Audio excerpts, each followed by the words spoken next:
हिंदी की बिंदी चैनल में आप सभी का स्वागत है। तो दोस्तों, आज एक महत्वपूर्ण विषय यानी कि एक महत्वपूर्ण उपन्यास के ऊपर जो है मैं चर्चा करने वाली हूँ। तो ये उपन्यास चाहे आप यूजीसी की परीक्षा दे रहे हों, चाहे आप हिंदी साहित्य से संबंधित कोई भी परीक्षा दे रहे हों, उसमें इस उपन्यास से संबंधित जानकारी आप सभी से पूछी जाती है। तो इस उपन्यास का आज हम सारांश देखने वाले हैं। इसका जो कथा सार है वो देखेंगे। इसके अतिरिक्त इस उपन्यास के जितने भी महत्वपूर्ण चीज़ें आ जाती है उन सभी के बारे में मैं आप सभी को आज के इस वीडियो में बताऊंगी। तो इसलिए वीडियो से जुड़े रहिएगा। तो ये वीडियो बहुत ही महत्वपूर्ण है क्योंकि बहुत सारी ऐसी चीज़ें जैसे कि पात्र परिचय हो गए, कितने इस उपन्यास में परिच्छेद हैं, तो कितने इसमें टोले बनाए गए हैं इस कथा में।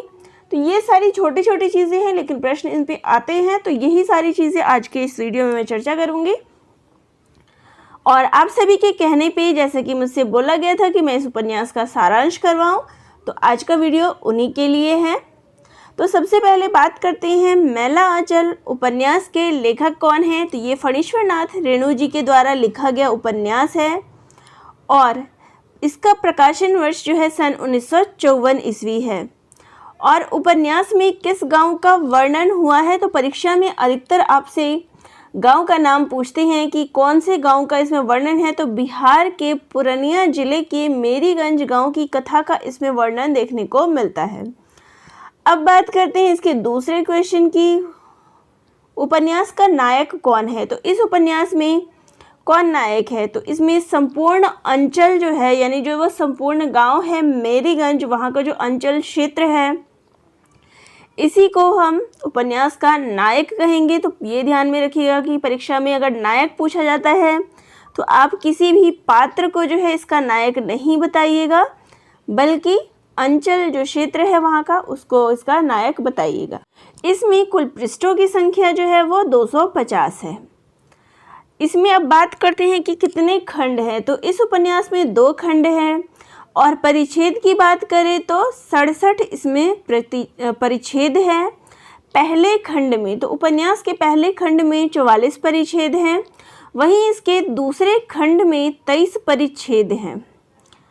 और इसमें क्या वर्णित है, तो इसके पहले खंड में स्वतंत्रता से पूर्व गांव का चित्रण किया गया है, जबकि इसके दूसरे खंड में स्वतंत्रता के बाद बदलते हुए गांव के जीवन के बिखराव और टूटन का चित्रण जो है इसमें किया गया है। तो ये सारी चीज़ें बहुत ही महत्वपूर्ण है, क्या क्या चीज़ें इसमें वर्णित है।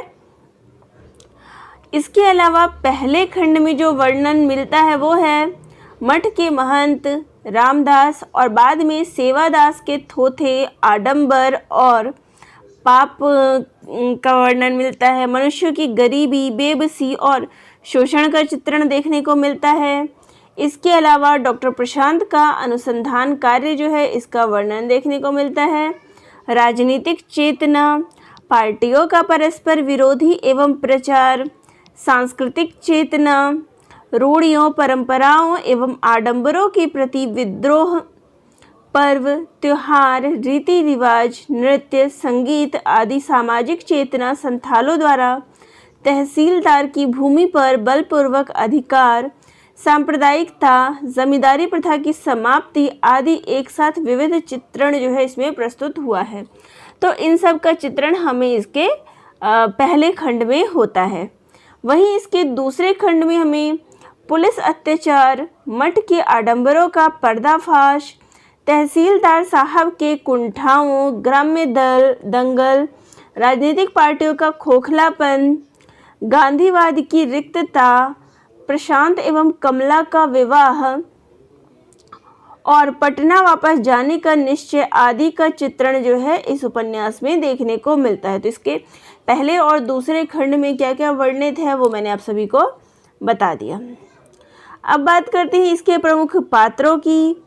तो इसमें जो है प्रमुख पुरुष पात्र हैं, फिर नारी पात्र है, इसके अलावा कुछ गौण पात्र भी आपको मिलेंगे। तो सबसे पहले बात करते हैं इसके प्रमुख पात्रों की। तो पहला है तहसीलदार विश्वनाथ प्रसाद, मेरीगंज का सर्वाधिक प्रतिष्ठित तथा कानूनी दाव पेच में माहिर व्यक्ति। डॉक्टर प्रशांत कुमार, कुशल एवं कर्मठ डॉक्टर हैं, दीनों का हितैषी युवक है तथा विश्वनाथ प्रसाद की पुत्री कमली का प्रेमी और पति है। ठाकुर रामकृपाल सिंह राजपूत टोले का प्रमुख व्यक्ति है, अनपढ़ है किंतु चतुर दिमाग का आदमी है। महंत सेवादास मेरीगंज के मठ का विलासी और अंधा महंत है और इसने ही कुठारिन दासी लक्ष्मी के साथ जो है इसने अवैध संबंध बना रखा है। महंत रामदास महंत सेवादास का शिष्य है, बाद में मेरीगंज का यही महंत बनता है, जो मठ का महंत है वो यही बनता है इसके बाद, और एक दुर्बल चरित्र वाला व्यक्ति है। अगला जो मुख्य पात्र है वो है कालीचरण। उपन्यास का साहसी कर्मठ व्यक्ति है और दुर्बलों की सहायता करता है। बालदेव कांग्रेस का कर्मठ कार्यकर्ता है और जो लक्ष्मी है यानी कि जो ये दासन लक्ष्मी की बात यहाँ की गई है उसके प्रति प्रेम का भाव रखता है। सुमिरत दास मेरीगंज में बेतार के तार की भूमिका निभाने वाला व्यक्ति है। चलित्र कर्मकार अपने जीवन काल में ही कहानी बना साहसी डकैत। ज्योतिकी यानी ज्योतिष का कूपमंडुक पंडित ओझा। तो अब यहाँ इसके वर्ड से ही आप समझ गए क्या है। खेलावन सिंह यादव टोली का प्रमुख व्यक्ति। बावन दास गांधी जी का अनन्य भक्त कांग्रेसी कार्यकर्ता। तो ये सब इसके पुरुष पात्र हैं। अब बात करते हैं इसके नारी पात्रों की। तो कमली या कमला विश्वनाथ प्रसाद की पुत्री है और डॉक्टर प्रशांत की प्रेयसी और फिर पत्नी है। लक्ष्मी कीचड़ में फंसा कमल। तो कई बार जो है देखिए परीक्षा में आपसे पूछेंगे, अगर पंक्ति के बारे में पूछ देते हैं कि कीचड़ में फंसा कमल कौन है, तो यहाँ आप देखिएगा लक्ष्मी जो है इसका सही उत्तर होगा।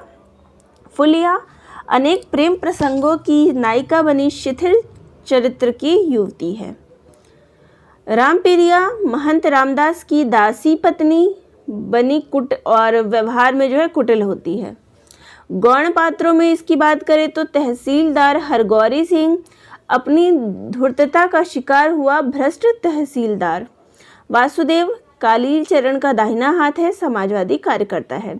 WG मार्टिन मेरीगंज गांव के नामकरण का सूत्रधार अंग्रेज, जिसकी प्रेरणा से गांव में मलेरिया सेंटर खुला था और इसी की पत्नी का नाम मेरी होता है और उसी के आधार पर इस गांव का नाम मेरीगंज पड़ता है। प्यारू डॉक्टर प्रशांत का कर्मठ सेवक। सोमा जट खूंखार व्यक्ति, कालीचरण का साथी। लरसिंह दास कामुक एवं धूर्त साधु। रामकिशन बाबू कांग्रेसी कार्यकर्ता। अब गौण स्त्री पात्रों की बात करें तो पार्वती मौसी ग्रामवासियों के अंधविश्वास की शिकार विधवा नारी। मंगला चरखा सेंटर की सहृदय मास्टरनी। आभा रानी सहृदय कांग्रेसी कार्यकर्ता। मैलांचल में यहाँ पे इसके अलावा एक और पात्र आती है, यहाँ पे नाम नहीं है। देखिए और भी पात्र है, ऐसे पात्रों की संख्या लगभग बात करें तो बहुत ज़्यादा हो जाती है, 300 के लगभग 200 से ऊपर ही है। ममता जो डॉक्टर प्रशांत के साथ उसकी सहपाठी रह चुकी हैं, तो ये ध्यान में रखिए अगर ममता पूछ दे तो ममता भी इसकी ही पात्र है, जो डॉक्टर प्रशांत की सहपाठी और उसके कार्य में जो है गांव में आती है, वो भी सेम मतलब फील्ड में सेम क्षेत्र में जो है काम करती है। मैला आंचल फणीश्वरनाथ रेणु जी का प्रसिद्ध उपन्यास है, जिसको श्रेष्ठ उपन्यास आंचलिक उपन्यासों में श्रेष्ठ उपन्यास का जो है माना जाता है और इसका प्रकाशन वर्ष 1954 ईस्वी है। इस उपन्यास के लिए रेणु जी को पद्मश्री पुरस्कार मिला है। तो पुरस्कार भी ज़रूर ध्यान में रखिएगा क्योंकि परीक्षा में पुरस्कार भी पूछा जाता है। यह रेणु जी का प्रथम उपन्यास है। तो यहाँ इसकी कुछ महत्वपूर्ण चीज़ें हो गई। ऊपर की तो मैंने आप सभी को सारी चीज़ें बता दी है कि इसमें खंड कितने हैं, इसमें पात्र कितने हैं, इसके पहले और दूसरे खंड में क्या है, कितने परिच्छेद हैं, ये सब जानकारी आपको हो गई। अब देखिए इसका प्रकाशन वर्ष महत्वपूर्ण चीज़ हो गई। दूसरा, इसको कौन सा पुरस्कार मिला है। तीसरा कि ये रेणु जी का पहला उपन्यास है, ये मुख्य चीज़ हो गई। अब रेणु जी इसकी भूमिका में लिखते हैं, यानी मैला आंचल के उपन्यास की भूमिका में उन्होंने लिखा है, यह मैला आंचल एक आंचलिक उपन्यास कथानक है पुरनिया। मैंने इसके लिए एक हिस्से के एक ही गांव के पिछड़े गांव का प्रतीक मानकर इस उपन्यास को कथा का क्षेत्र बनाया है। इसमें पात्रों की संख्या देखिए मैंने कहा ही था कि 200 से 300 के बीच है, तो 275 के आसपास है। मैला आंचल आंचलिक उपन्यास होने के कारण इस उपन्यास में कथा वस्तु पात्र प्रधान ना होकर अंचल प्रधान है।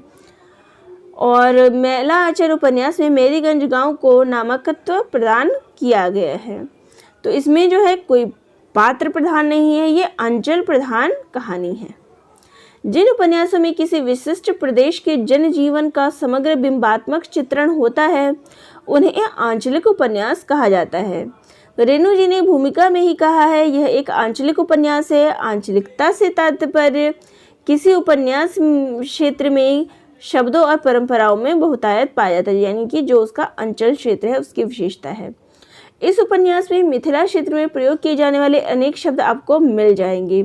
उसी से बढ़कर गाँव की अपनी एक परंपरा होती है।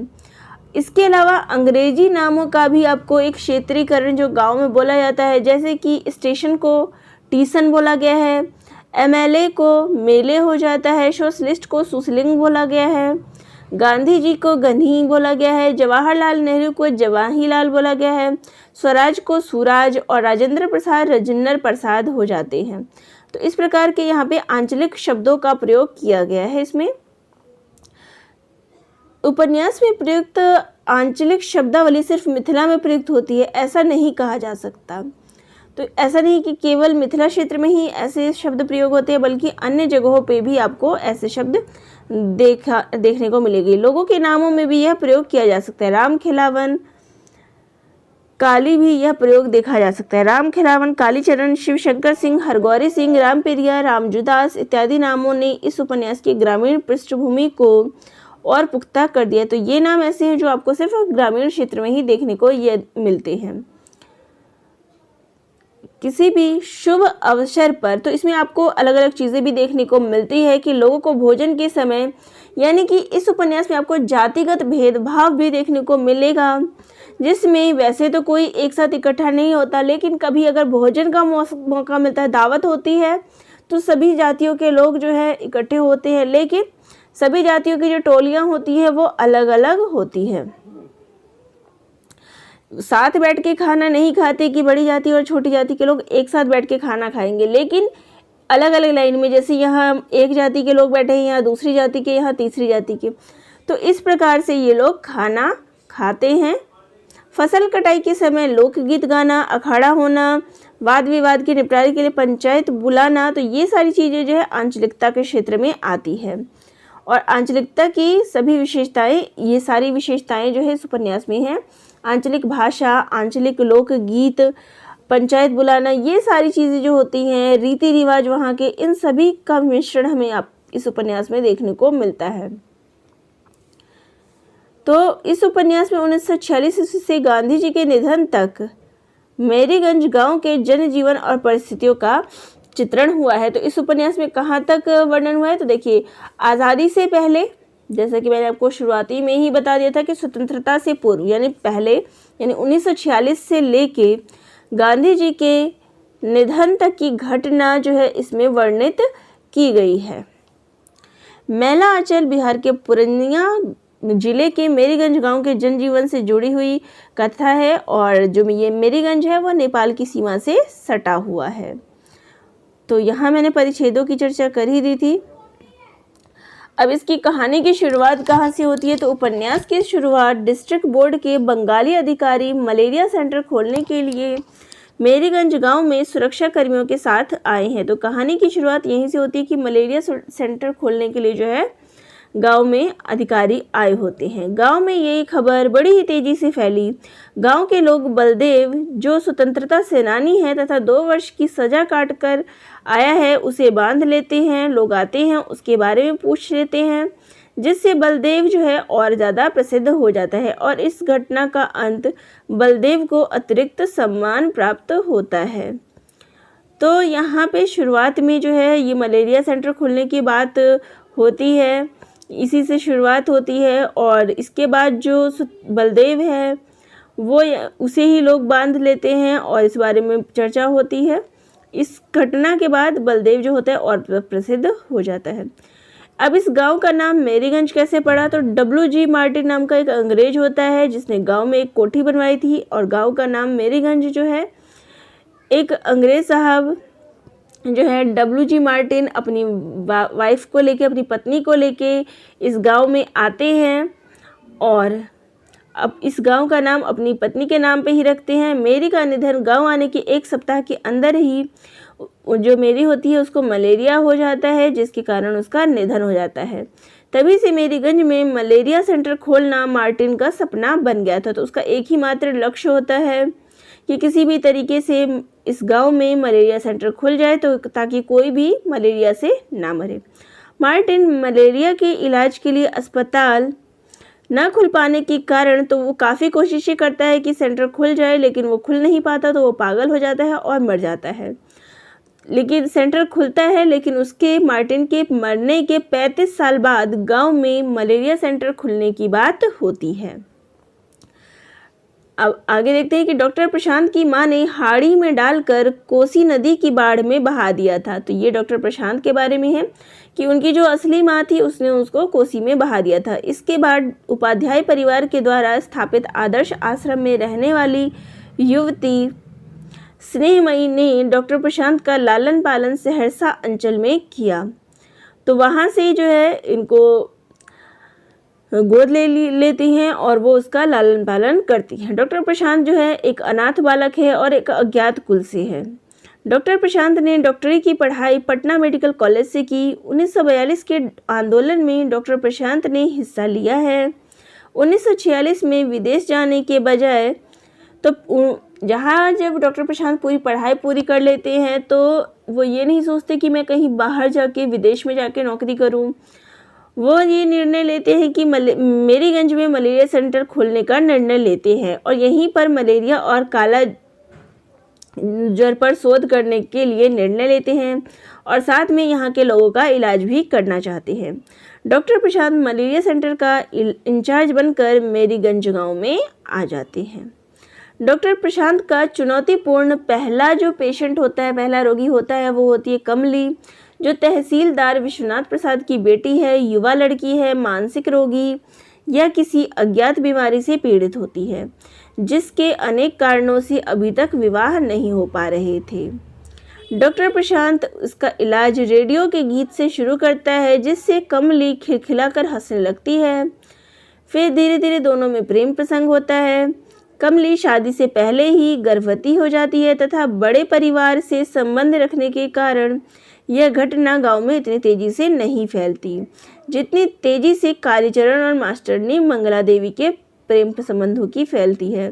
तो ये भी एक बड़ी बात होती है कि जो बड़े घर से संबंध रखते हैं उनके बारे में कोई भी घटना जो है ज़्यादा नहीं फैलती है, लेकिन अगर छोटे घरों से हो तो गांव में कोई भी बात बड़ी तेजी से फैलती है। तो यही हुआ कि डॉक्टर प्रशांत और कमली की बात जो है नहीं फैली, लेकिन वहीं पे कालीचरण और मास्टरनी मंगला देवी के संबंधों की बात फैल जाती है। विश्वनाथ प्रसाद अपनी बेटी कमली और प्रशांत के विवाह की खुशी से बात जो है वो खुशी से करते हैं और कमली प्रशांत के बेटे के जन्म पर विश्वनाथ प्रसाद किसानों को 5-5 बीघा ज़मीन लौटाने की घोषणा करते हैं। तो यहाँ पर जो है उसके बाद जब उसके गर्भवती होने की बात आती है तो दोनों का विवाह करने के लिए जो विश्वनाथ प्रसाद है वो राजी हो जाता है और कमली और प्रशांत का जो है बेटा जन्म लेता है और उसके जन्म की खुशी में जो विश्वनाथ प्रसाद है वो लोगों को 5-5 बीघा ज़मीन लौटाने की बात करते हैं।